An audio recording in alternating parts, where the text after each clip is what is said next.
Today, in a surprise, Georgia's Republican lieutenant governor admitted publicly what critics of the law have alleged from the beginning, which is that the impetus for these new draconian voting restrictions in Georgia was the set of lies told by President Trump and on behalf of President Trump. And really, I went back over the weekend to really look at where this really started to gain momentum in the legislature. And it was when Rudy Giuliani showed up in a couple of committee rooms and spent hours spreading misinformation and sowing doubt across hours of testimony. You wouldn't believe Rudy Giuliani's defense against that billion-dollar defamation suit filed by Dominion Voting Systems.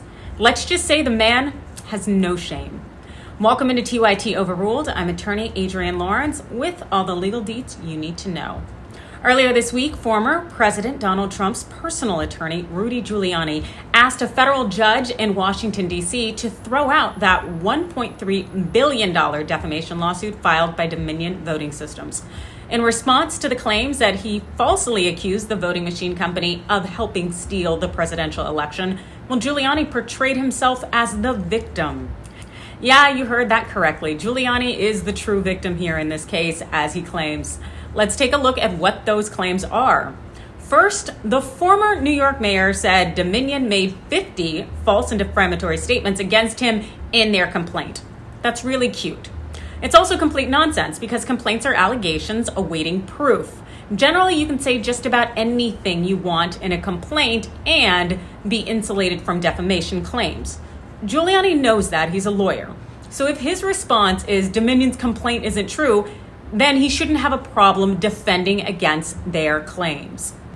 Second, Giuliani says Dominion wasn't harmed by the many public statements that he made running around in the media saying that voting machine company helped steal the November 2020 presidential election. Now, that would seem somewhat hard to believe because if an influential man appearing across media outlets is blatantly undermining the integrity of my company's product, which is made to count votes, that would seem to discourage others from continuing to do business with me, right?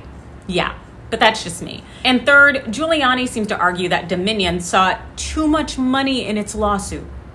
At last I checked, there's no cap on the amount of money you can demand in a lawsuit. Interestingly enough, though, Giuliani did not try to claim his statements about the 2020 presidential election being stolen were actually true. Although Giuliani does suggest that he would prove truth of these statements in case later need be. Now, as we know, truth is an absolute defense to defamation, so it would be in Giuliani's best interest to go ahead and try to prove that the election was stolen. So that's unlikely to happen, given that it's not true.